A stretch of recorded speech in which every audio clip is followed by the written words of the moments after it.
Hey guys, how you doing? It's DMA. I'm just coming back at you guys. It's a few days later since I gave you a progress report, so I'm just still working. Of course, I'm working during the day and with my day job, but I'm also working on the craft work stuff. So I want to go ahead and show you some of the progress that I've made. So you can kind of see, this is some of the, I don't know if you can see that, but that's a stack of things that I've been working on, and I'll give you a closer look at that material. So like here's, I've done some painting like DMG does, and also I kind of combined the two methods that DM Scotty and DMG were using. I wanted to try out the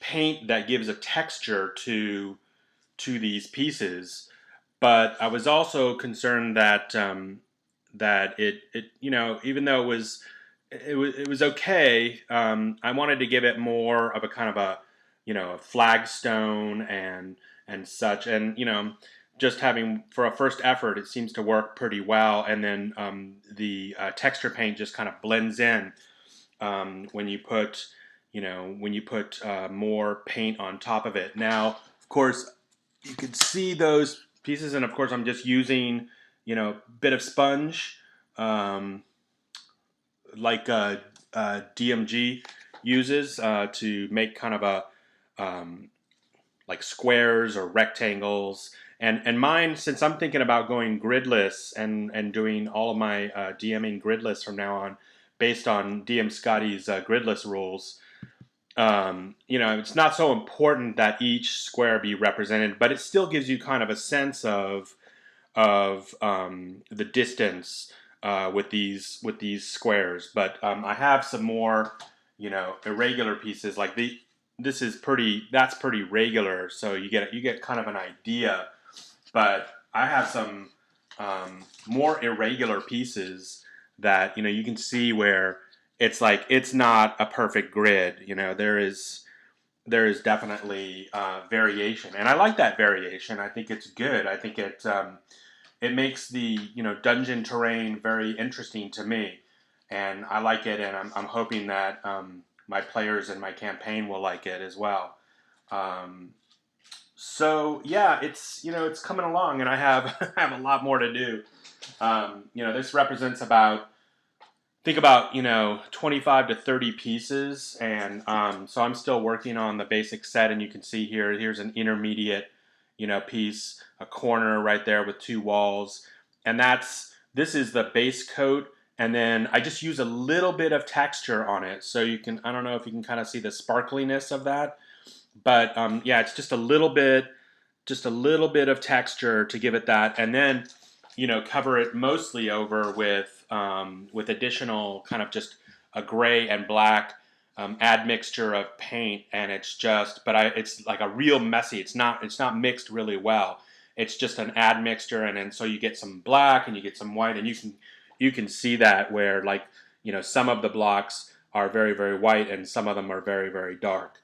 So, and then like DMG was doing, I add in the black lines that you can see along here to give it more definition.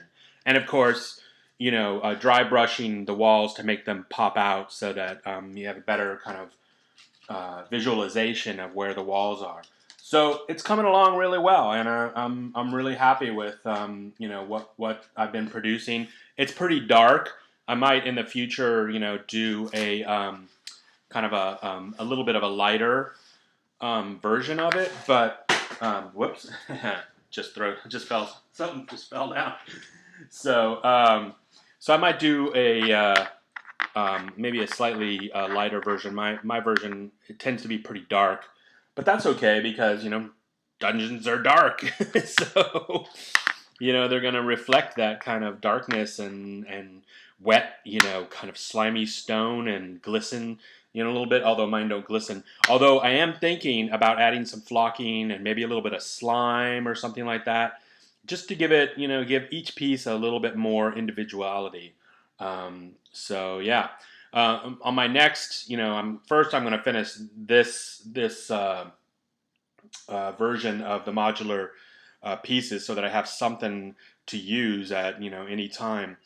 But then I'm going to work on some other pieces that would be more sandstone and maybe even ice and stuff like that. So, there's a lot of work to be done, but I think I'm having a really great time.